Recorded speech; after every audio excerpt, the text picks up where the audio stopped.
You heard about the US-China trade war, but how is Communist China actually pushing a much broader offensive against the United States?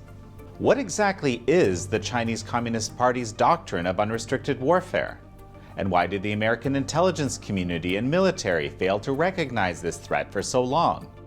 How exactly has the Chinese regime been waging a stealth war against the United States for decades? And what can be done right now to level the playing field? This is American Thought Leaders, and I'm Jekielek. Today, retired Air Force Brigadier General Robert Spalding returns to American Thought Leaders. He was the chief China strategist for the chairman of the Joint Chiefs of Staff at the Pentagon, and a senior strategic planner for the White House on the National Security Council. Now, he's a senior fellow at the Hudson Institute. We discuss General Spalding's new book, Stealth War: How China Took Over While America's Elite Slept. We discuss how the Chinese Communist regime infiltrated and subverted the United States using American money. We also explore how the Chinese regime has been incredibly effective at using disinformation and propaganda to control the narrative about itself, both domestically and abroad. Rob Spalding, it's really great to have you back on American Thought Leaders. Great to be back, thank you. So you have published your book, Stealth War: How China Took Over While America's Elite Slept. Very provocative title, I believe. You were the chief China strategist for the chairman of the Joint Chiefs of Staff. You were a defense attaché to the People's Republic of China. You were a senior director for strategic planning at the National Security Council around China issues. Suffice it to say, you know a little bit about China. So tell me, briefly speaking, what is the Stealth War?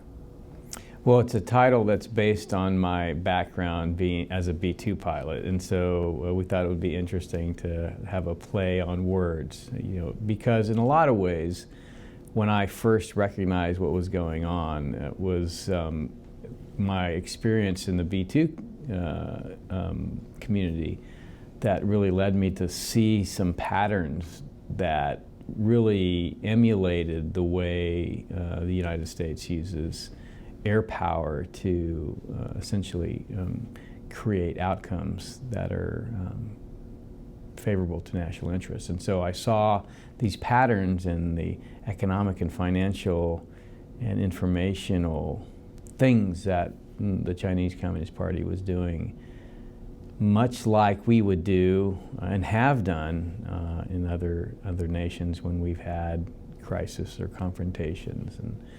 And so, not only does it evoke my background as a B-2 stealth pilot, it also actually well describes the Chinese Communist Party's true nature. And so you're basically talking about co-opting all sorts of different realms of activity, let's call it, economics, military, of course, that's where the more conventional, more digital, infrastructure, all of these things are harnessed somehow in a war effort? Well, yeah, but I mean, first of all, I think the word stealth implies obfuscation, and that is I think the primary strategy, which is to literally hide everything that they do. And so in all of these areas, whether it be, for instance, in financial, when we talk about investment in the Chinese companies, their ability to hide, the books of the Chinese companies because we don't require audits and things of that nature. So everything that they do, there's an element of obfuscation that's built into it.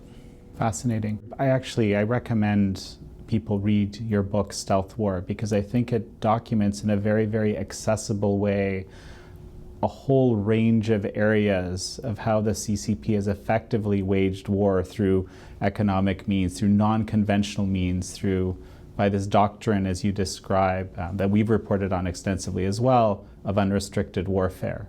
Any method goes. Can you give us kind of an overview, maybe a few examples of the scope of how this plays out and what the impact has been? Yeah, so in finance, essentially they have access to our retirement funds through the investment banks in New York City. They don't have to, their companies don't have to be audited like our companies. They don't have to be transparent about what their actual assets or balance sheets are.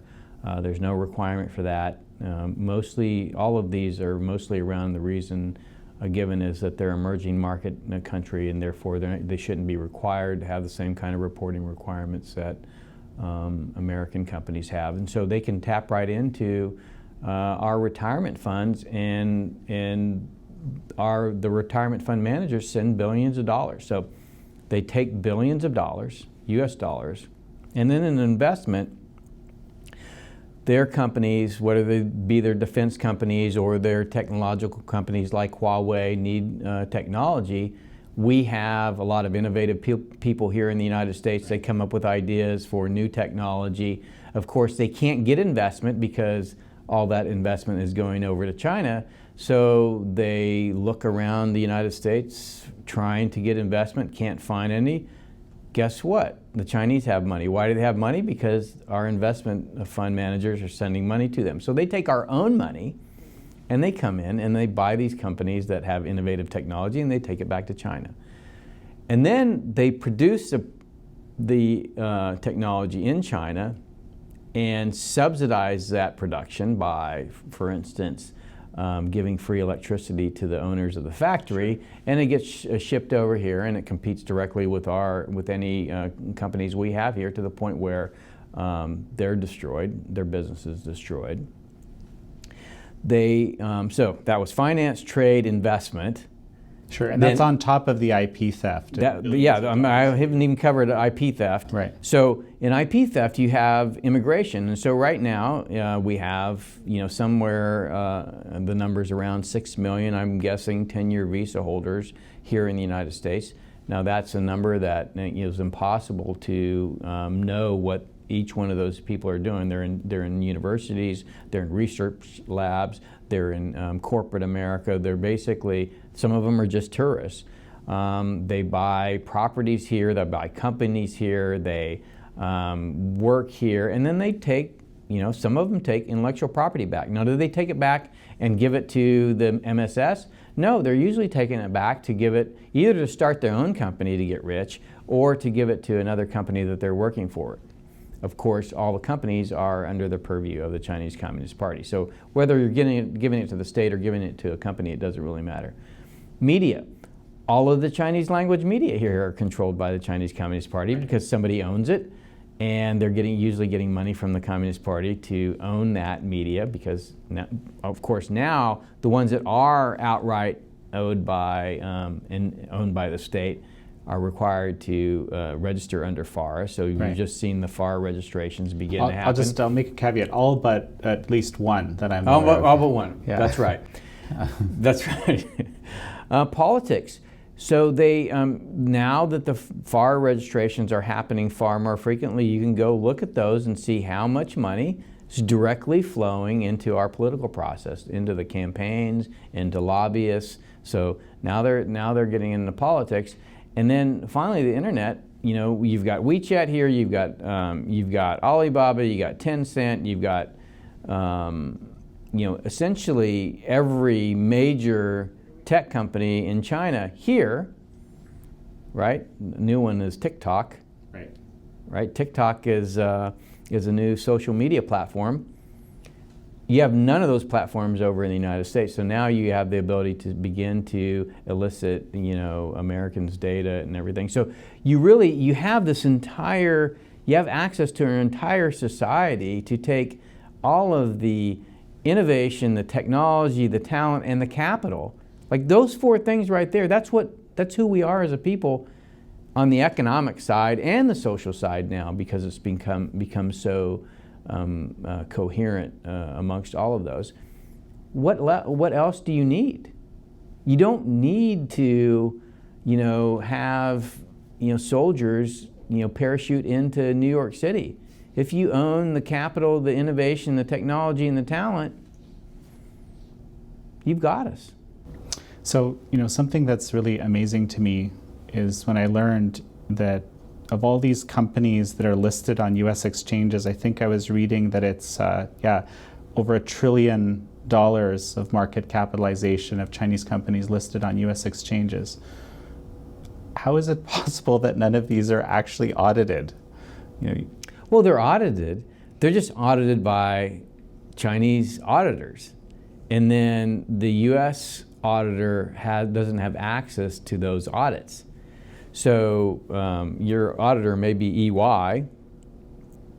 EY will do 10% of the auditing, and 90% of the auditing will be done by a Chinese subsidiary or a Chinese auditor. And of course, we have no access to that information. We don't have access to the auditing notes. We don't have access to the audits themselves.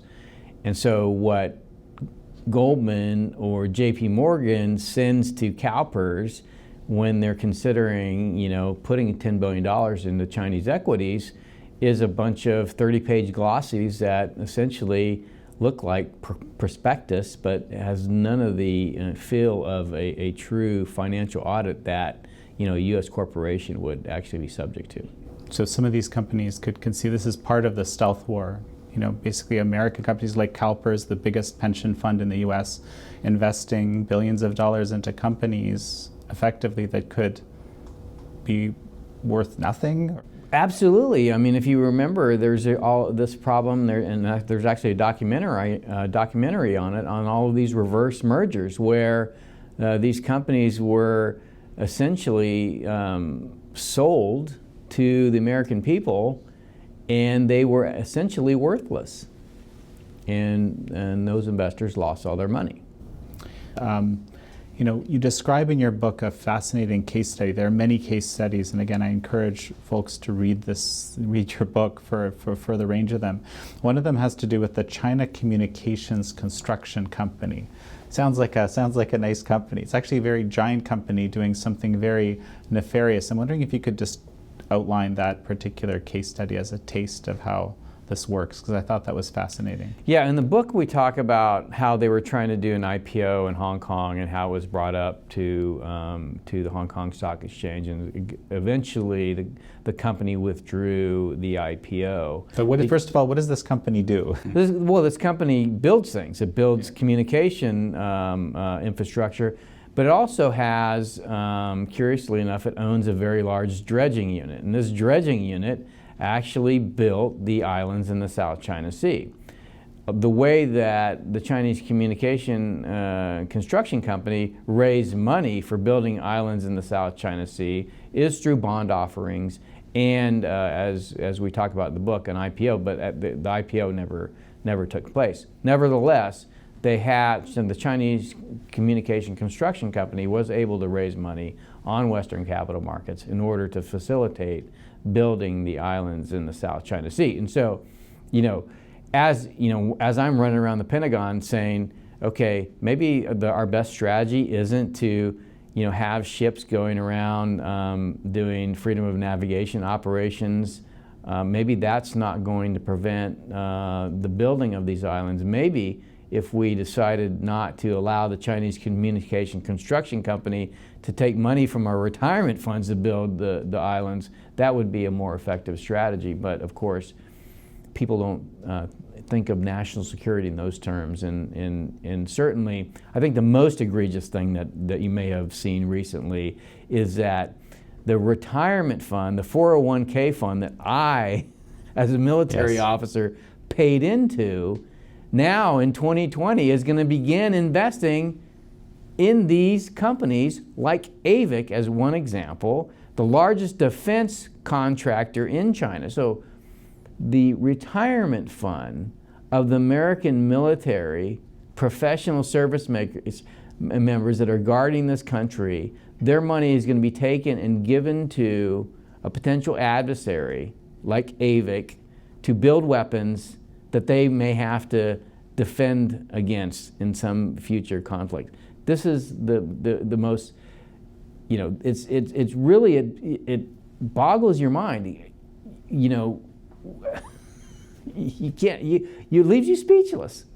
Right, and there's multiple examples of this kind of activity that you document. Another one was how you recommended against the transfer of, I believe it was the Westinghouse nuclear technology around the Westinghouse nuclear Right. reactor. Yeah. Which, obviously, I think you noted could be applied to Chinese naval vessels and so forth. Right. But this wasn't, your proposal wasn't accepted very well. No, I was rolled in the end, and the argument was, but hey, we're going to get $4 billion for this.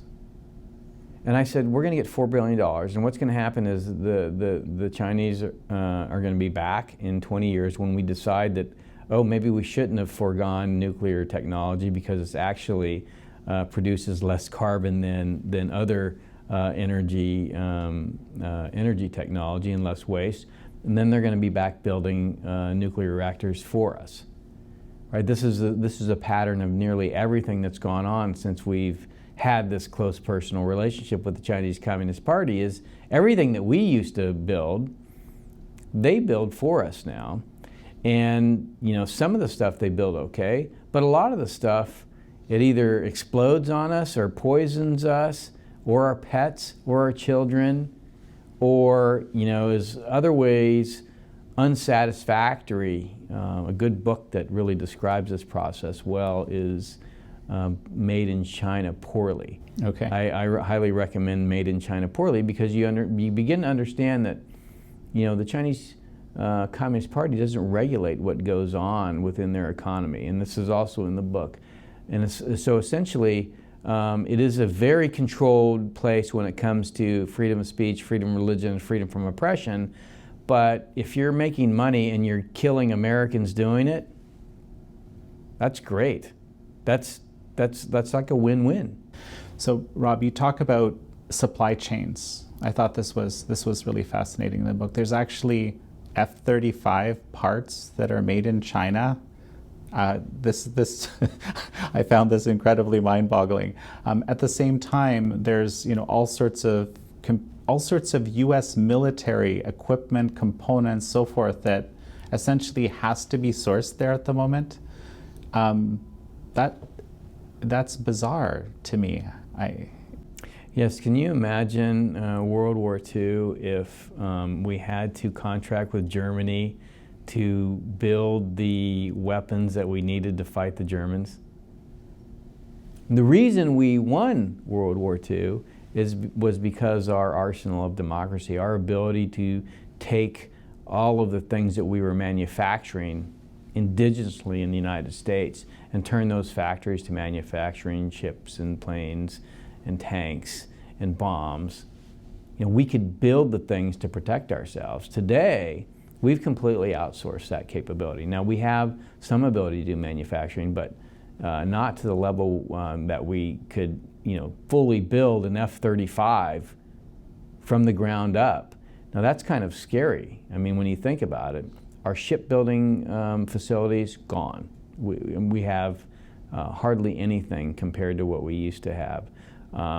Other equipment manufacturing, I mean, we lost over 70,000 factories. I say this again and again. All of that has repercussions. We can't do rare earth metals, which are required for microelectronics. We can't even build microelectronics, right? Because we've basically moved all of that production capability to China. And I think the thing that what you realize is that most innovation comes out of the manufacturing process. It's not just some guy in his basement coming up with a good idea. It's actually the day-to-day improvement of the manufacturing process itself that drives 70% of an innovation in an economy. So when you take all that manufacturing capacity out of a country, you take 70% of your innovation and you transfer it over to the country that's actually manufacturing. And so, this is a challenge that we have. We've essentially gutted. We've allowed ourselves to be gutted, or we gutted ourselves. In a lot of ways, we sold these factories over to China because globalization was going to make us better. We were going to become white collar class. They were going to become blue collar class, and everybody be happy. It would be, it'd be the classic economic specialization. We're the thought leaders, and they're the ones making stuff. The problem is that I believe in any society there are some people that want to make stuff with their hands and there's some people that want to do things with their brains. And you have to have an opportunity for the people that want to make stuff with their hands. You can't basically say, well, you guys are out of luck. You know what? I know you want to work like that, but guess what? We're making so much money in this economy that we're gonna pay you to be idle. People don't want that. That's not a life.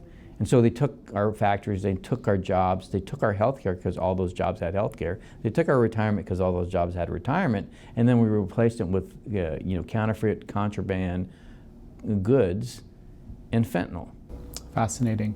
So, one of the things that you actually write in the book, which I wanted to ask you, where to kind of support a little bit, is you said that every company in China is beholden to the Chinese Communist Party. That's something that's very difficult for American business leaders, American government leaders to get. People say, no, it's just another company. Right. What is the evidence that shows that every company is actually directly responsible to the CCP? Well, it's actually written into Chinese law, number one. So it's been widely reported that this is going on. Recently, they even said that they're transferring government officials out of the government into a lot of these companies. So I mean, it's not a secret. It's out there. It's in law. It's in print. You can go and Google it to your heart's content and realize that China's not a democracy. It's not a market economy. It is not, hey, you go do what you want if you're the CEO of Huawei or Alibaba or Tencent. No, you do what the party tells you to do. And if the party tells you to essentially go take a long-term stay in a hotel while we sort out what we want to do with your company, then you go take a long-term stay in a hotel, as many billionaires have. And they've been taken from Hong Kong. They tried to take Miles Kwok, who's here in the Sherry Netherlands in New York City, back, and thankfully, this country stood up and said, no, you're not gonna take him. You told me earlier that when you first went to China, you kind of fell in love with China, right? And you also yourself had what you describe in the book as a blind spot. I'm wondering if you could tell me more about what this blind spot is. You assert that a lot of Americans have it, and also your evolution into seeing things from a different perspective. Yeah, well, I mean, it's interesting because you think if you go live in China for a couple of years, or like some of the Chinese experts here in the United States have been there many times, and oftentimes spent decades in the country, you would think, well, these people have some kind of insight that is unique perspective on what goes on in China. And the ability for the Chinese Communist Party to obfuscate things is built into how they run the country.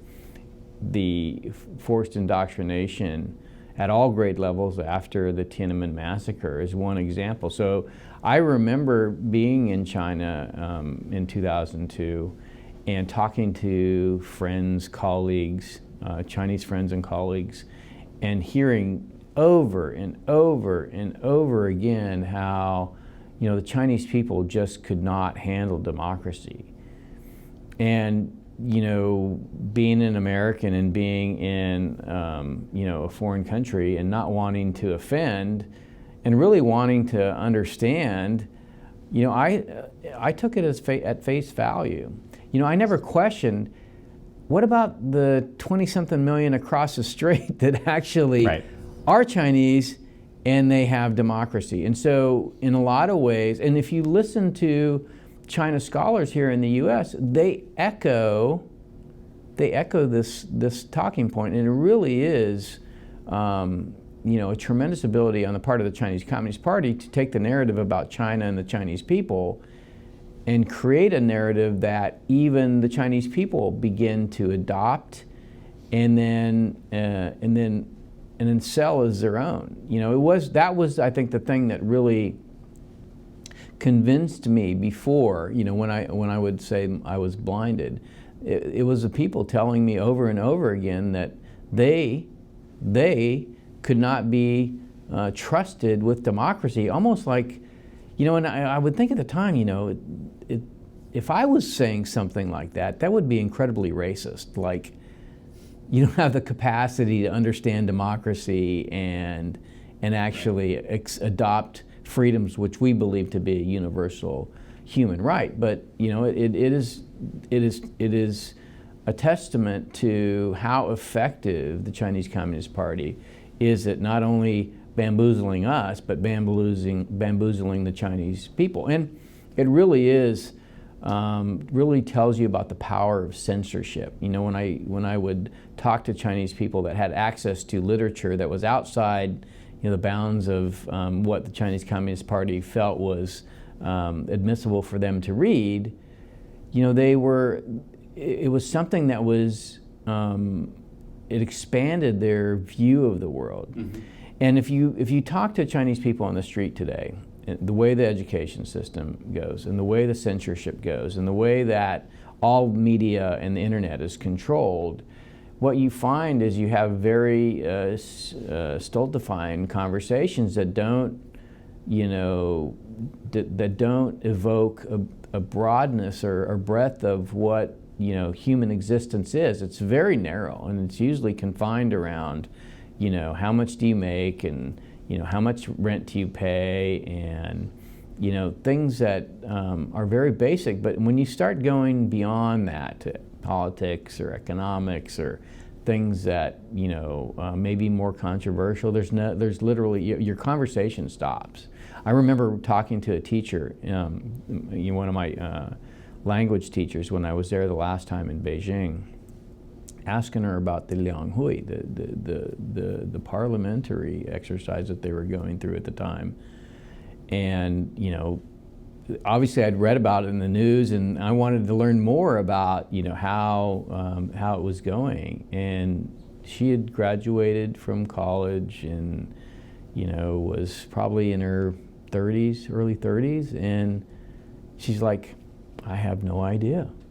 And she had to get on her mobile phone and actually search for what, how the government, she had no clue. And the reason she has no clue is because if you're not in the Communist Party, then you shouldn't be asking questions about politics, and every Chinese knows that.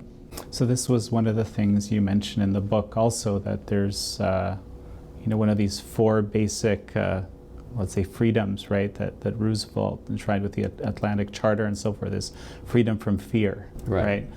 As clearly in China, your observations are that that's turned on its head. Well, I mean, the Chinese Communist Party are extremely oppressive, and it's very easy to find out where the limits are because they'll let you know, and they'll pay a visit to your house.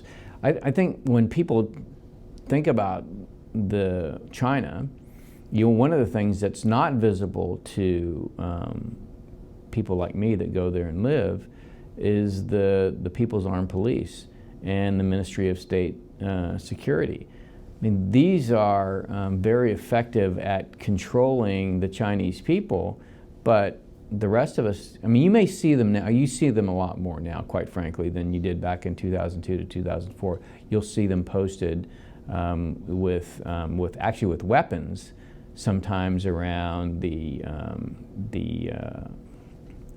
subway in Beijing, where you would never see them before. And I think it has something to do with their oppression of the Uyghurs in Xinjiang. But when I was there in 2002 to 2004, I never saw them. They were there, but they don't, they're really good at, and the way they interface with the neighborhood people is allows them to kind of be imperceptible to the outside. So you have, essentially a neighborhood watch. So somebody's, the Communist Party goes all the way down to the neighborhood, and somebody is basically, tasked to watch the neighborhood and report to the authorities if something's going on that's untoward. So, I mean, it goes throughout the society, but it's obfuscated for outsiders. And so when you walk around the city and you see all these happy, smiling people, you don't realize that they're happy and smiling because the part of their understanding of what is available to them is essentially shut off. And for the most part, if you have if you have a home, if you have food, if you can send your kids to school, then you don't really, the freedom from fear and freedom from freedom of speech and freedom of religion, those are suppressed. And I think this is the magic of the Chinese Communist Party ability to create legitimacy by essentially creating economic growth on a consistent basis for decades. So tell me, you went from being someone who was kind of entranced by China and being there, living there, and there was this sort of process where the blinders came off, and now you're someone that has been going out and sometimes getting in trouble for it, saying, look, there's a real danger here, and it's an imminent danger. There's an existential threat. How did this all transpire? The thumbnail version. Well, I think it didn't happen all of a sudden. It was I lived there, and I experienced it, and it was wonderful. And then I kind of put that away and went back to being in the Air Force and flying B-2s and not really being super focused on China. I kept up my language, so I continued to talk, with instructors every week of every year for the time I left in 2004 to the time I went back in 2016. So I had some, knowledge, but most of it was based on my time living there. It wasn't until I started really focusing on what is the Chinese Communist Party, what is the People's Republic of China, what is in their documents, what do they write about themselves, what do they say about themselves, that I really started to, it's thousands of pages that I've read. It's and then as I read those pages, and then I began to really study, how globalization works, how global trade and finance works in the modern era. And when you put those two together, and you really get a bitter cocktail that and one day you wake up and you say, what are we doing? It doesn't come to you all at once. If you don't try at it, if you don't question it, and even for me, I fought it. I fought, really coming to this realization. And the reason I fought it so hard is because all of my colleagues and peers and mentors in this area were convincing me that, every time I would ask a question about, well, what about this? What about organ harvesting, or what about the Uyghurs? Then there's always, the Communist Party always has a perfectly choreographed answer that says, the Uyghurs are just like the terrorists of 9/11, or organ harvesting, that doesn't really happen. And so you not being Chinese, and because the Chinese Communist Party has essentially hijacked the word China and Chinese, everything that they say about China and Chinese, what follows that word or those words, are a Chinese Communist Party talking point. And it's perfectly choreographed across the nation. It's taught in the schools. It comes out in the newspapers. It's on the TV. It's on the radio. It's on the internet. If anything else comes on the internet, then that gets scrubbed. So it really is, you're faced with this not only from the Chinese people themselves, the Chinese Communist Party officials, but also our China scholars that are supposed to be, critically looking at what's coming to them and bouncing it off what they know to be truth. But of course, if you don't look too deep, it's easy not to see. So how did you start seeing, in the range of areas that you discuss in the book, how did you break through that? I guess resistance from the people around you. Yeah, it's because when that comes into contact with a society that actually has the rule of law and actually has a requirement for facts, then things start coming unraveled. And so when a company says X, Y, and Z happened, and I have the evidence, I have the documents, my company was stolen, and then you have the Chinese company coming up and saying this person has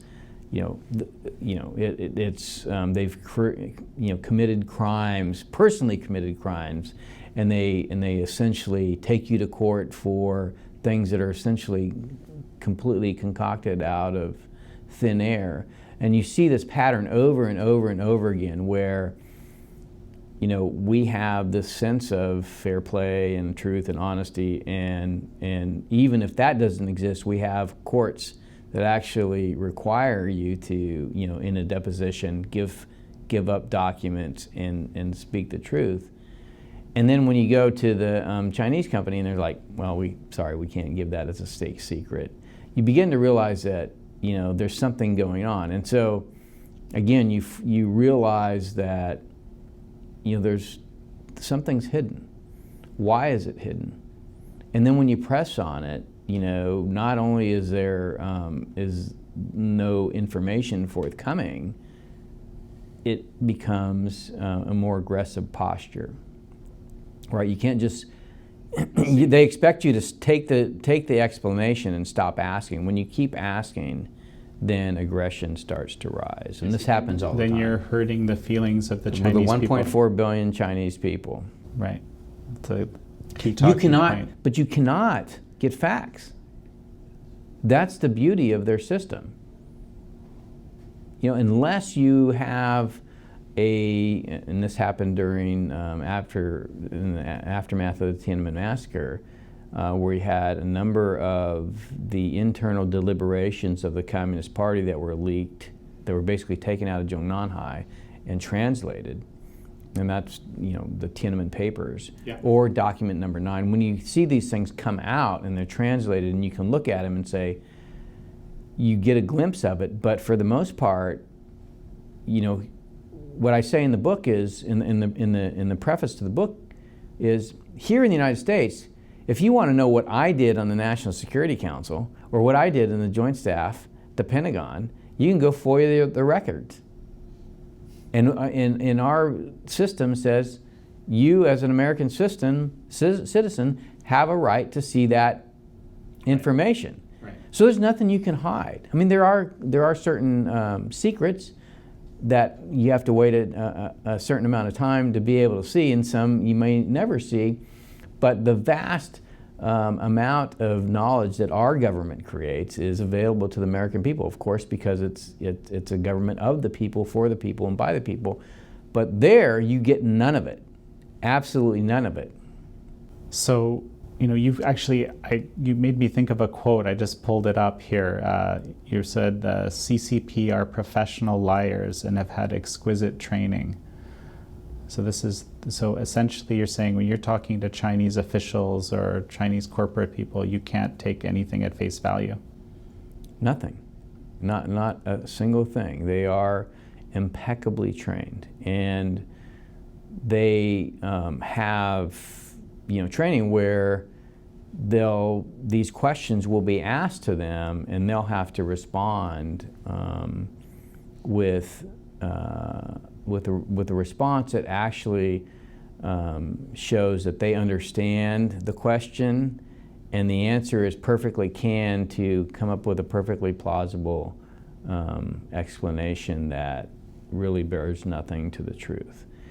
And in particular, the ones that are tasked with being the external face of the Chinese Communist Party. For instance, the like for us, we deal with the America branch of the People's Liberation Army when I was in the Joint Staff, and these people do this job for decades.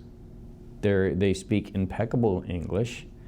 They know all of the arguments that are the responses to questions about the Uyghurs or you name the issue, the South China Sea. And they're coached. And not only they're coached, they're graded on how well their answer fulfills what the Communist Party mandate, and also how loyal they are to the party. So it is very much a system of making sure that we're not going to put you into a position where you interface with Americans if you can't speak good English and repeat talking points without skipping a beat. Right? There's a process for both identifying those people and then grooming those people for the positions that they're in. And so by the time you get somebody that is pushed out and said, hey, you're going to go out and be the forward-facing piece of our organization, they know their game, they know it well, they know it better than you do. Not only do they know it better than you do, they know what your predecessor said, they know what your predecessor's predecessor said, and they know what your predecessor's predecessor's predecessor said. And they can tell you, when you say, how about X, they say, three layers back when you were still wondering about what you were going to do, the guy that sat in the seat before you said, this, which basically validated what we're saying. So you guys have basically already accepted this answer. So why do you not know what was said back then, right? So, and we're different in terms of how we do that, because we have institutions and we have rules and we have regulations and we follow them. And it's up to each individual that's in a position to figure out how to navigate those in a way that uphold our principles. They are perfectly choreographed every single time, and they do it without skipping a beat. I'm not even sure why, by the way, people have such a hard time believing that the Chinese Communist Party could be liars. We had the Nazis.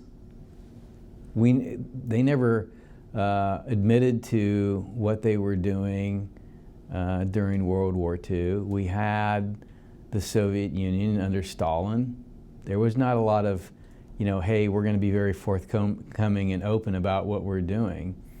And so why is it not completely plausible that this, clearly repressive regime could be hiding things that are out there? And especially when you have journalists that are willing to go out there and push the bounds and actually come back with information, the concentration camps. I mean, it really boggles the mind to think that we could have the collective wool pulled over our eyes again, but yet here we are. And the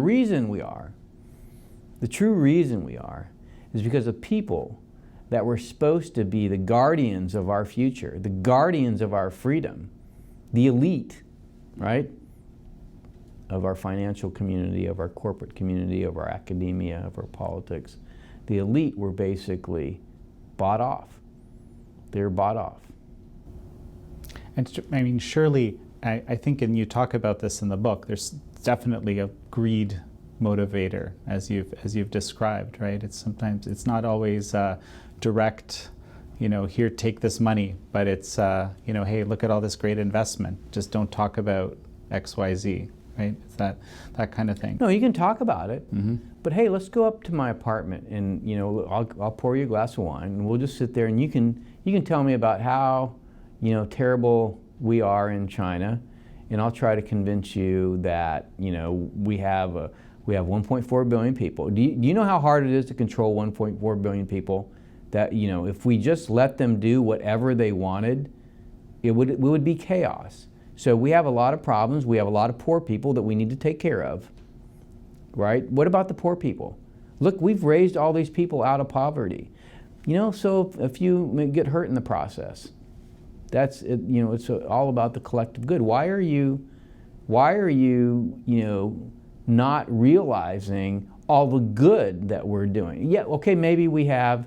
Actually, I won't say that if you make me out in public, but I will here in private say, okay, we locked up a few. We're actually thinking about not just the Uyghurs, the Huis. The Hui people, the ones that have been so integrated, they're Muslims, they've been integrated in our society right next to the Han for, I don't know, 1,000 years.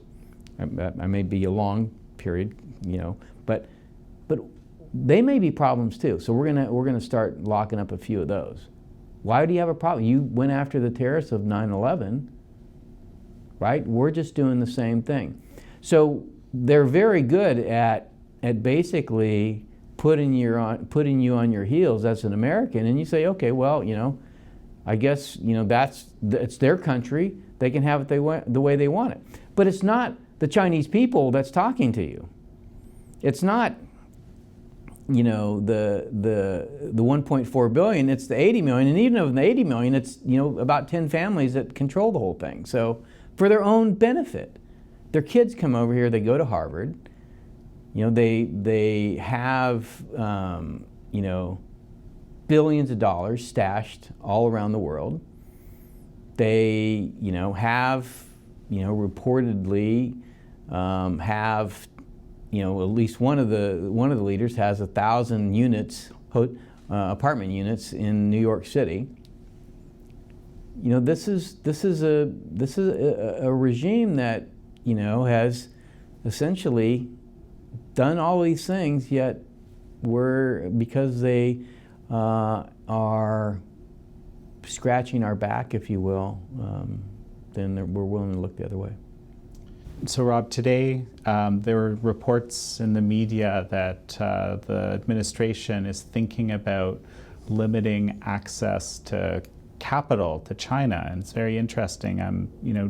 Delisting Chinese firms from the exchanges, banning the U.S. government from including Chinese equities and pension funds. We were talking about that. Limiting basically these companies being listed in the U.S. stock indices. Tell me a little bit about how this plays into some of the solutions that you had in mind. Yeah, well, let's kind of unpack that a little bit first. So say you're going out and you're interviewing a couple of different investment managers to see who you want to place your money with. And you go and you talk to the first guy and you say, what do you know about your investments? And they say, well, the people I talk to say they're all good. And then you say, well, what evidence do you have that they're good? Well, they're just good people. And they tell me they're good. And then you go to the next investment manager and you say, how do you know that your investments are good? And he pulls out financial statements and bank statements and legal filings for the last 10 years. And he walks through with you patiently through each one, showing you revenues, showing you mergers and acquisitions, showing you where they've taken on debt or they paid down debt. And you get a real full evaluation of what this company owns, what it's worth, what its growth potential is, and you say, okay, well, which one would you want to hire to manage your money, right? So when people say, well, you have a guy from China, one of the Communist Party members, going around the Hill right now explaining to our Congress why Chinese companies don't need to be audited. So this is the kind of craziness that goes on. But what do we do? How do we stop this? Well, first of all, we actually require the same kind of transparency requirements that are forced by the Securities and Exchange Commission and the PCAOB, the audit board, on our own companies. Right. That's it. Just basically make Chinese companies follow our rules if they're going to sell investment instruments to our people.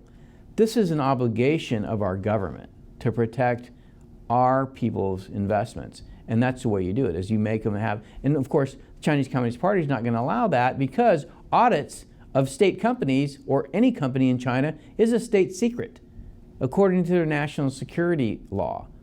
Right? You can't have the internal financial records of a Chinese company. Why? Because nobody knows what they own. Because they usually have many sets of books, depending on who they're showing it to. And the rule of law, the regulatory establishment within China doesn't exist, which is why, again, why we get exploding toys and poison pharmaceuticals. But I think so.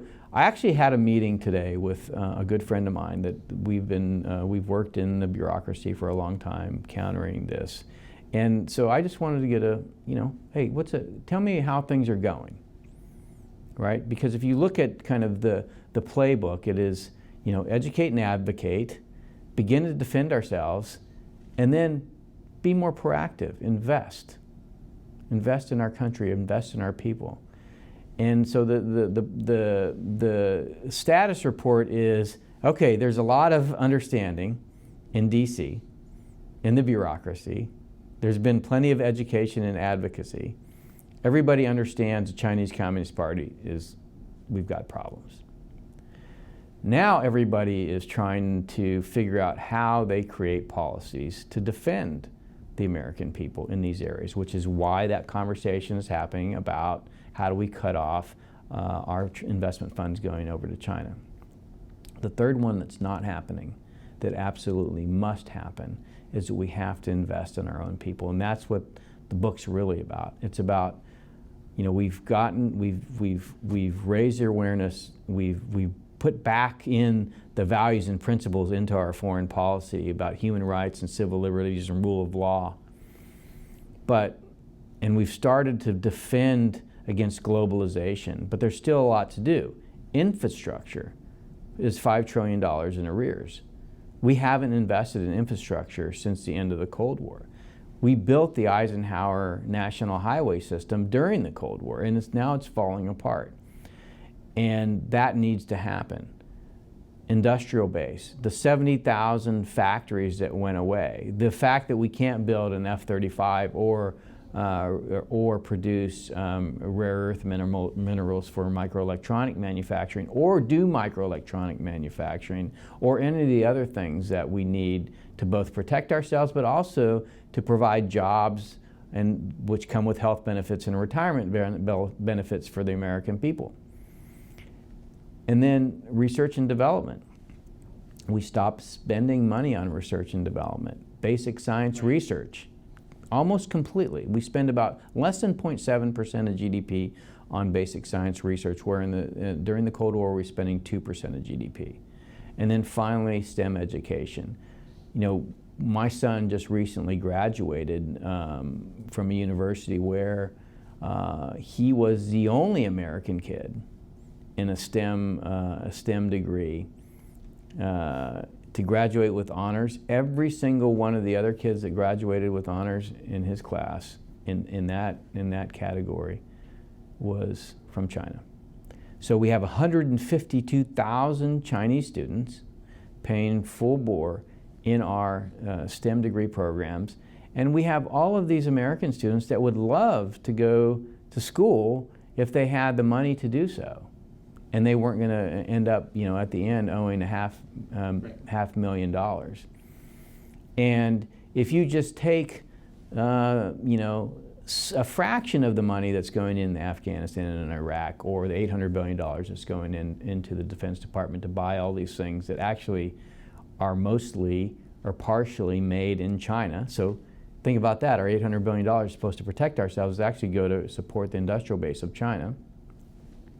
You could do things like invest in our infrastructure. You could invest in the industrial base. You could invest in manufacturing. You could invest in research and development. You could invest in STEM education.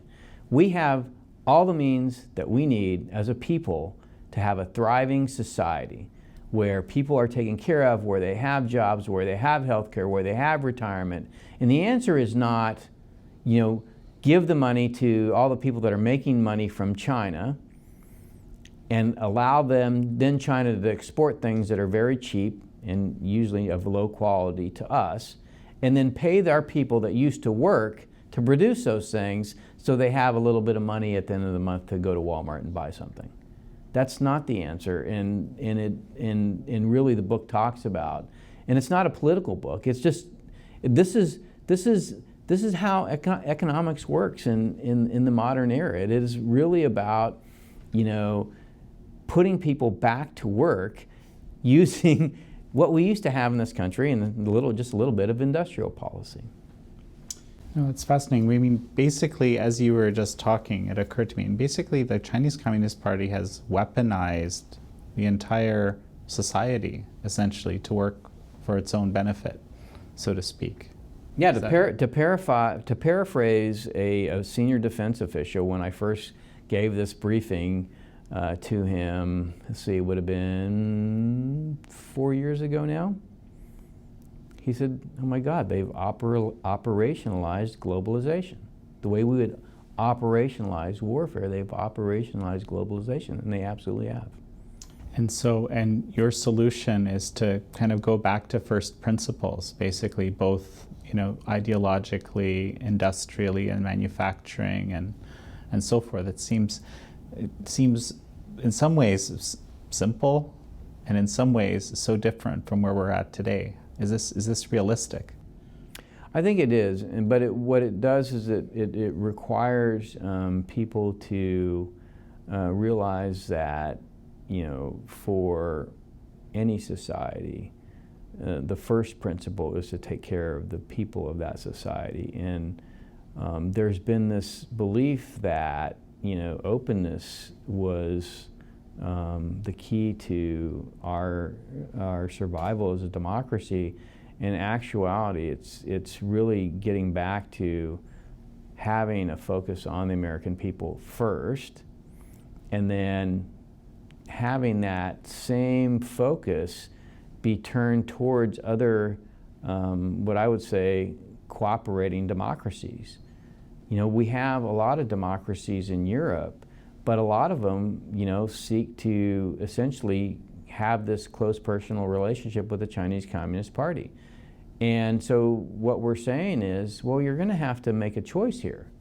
Do you want to have a relationship with us, which is a relationship around economics and politics and information and military? Do you want to have our security alliance along with everything else that goes with that, or do you want to just have a security alliance? And if the answer is you really would just like to have a security alliance, in fact, you want us to pay for your security while you essentially mortgage our future with a potential adversary, well, then maybe it's time that we negotiated our separation, right? And the way that this works is there's enough democracies in Europe that don't want to, once they understand what's going on, that don't want to go down that path, and they're going to join with us just like they joined with us before. But if we allow them to continue to have their cake and eat it too, or to have 1 foot in the Communist Party's camp and 1 foot in our camp, that's a road to destruction.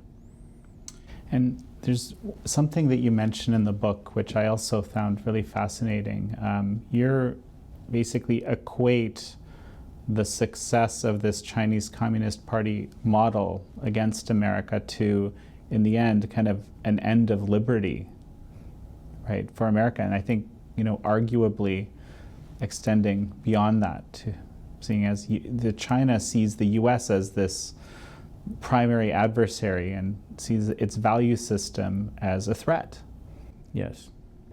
Well, it's the thing that I swore an oath to. That's the threat. It's the Constitution. People can be made to think whatever you want them to think as long as they're kept in a box and the truth is hidden from them.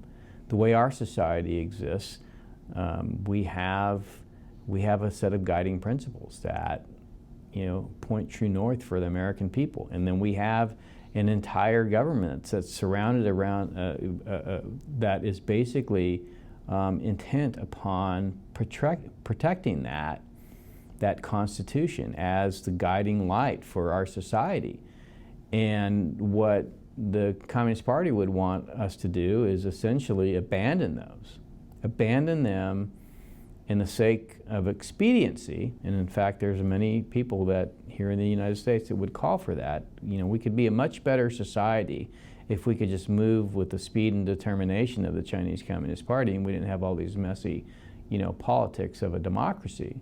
But the truth of the matter is, that's what's going to save us, and that's what's going to propel us into the future. And as long as we hold true to that, and we protect our people, and we invest in our country, and we only associate in a fulsome manner with those countries that are committed to doing the same for their own people, then we're going to be fine. Rob Spalding, a powerful place to end. Again, I recommend everyone go out and read Stealth War. Very powerful book. Thank you. Thank you.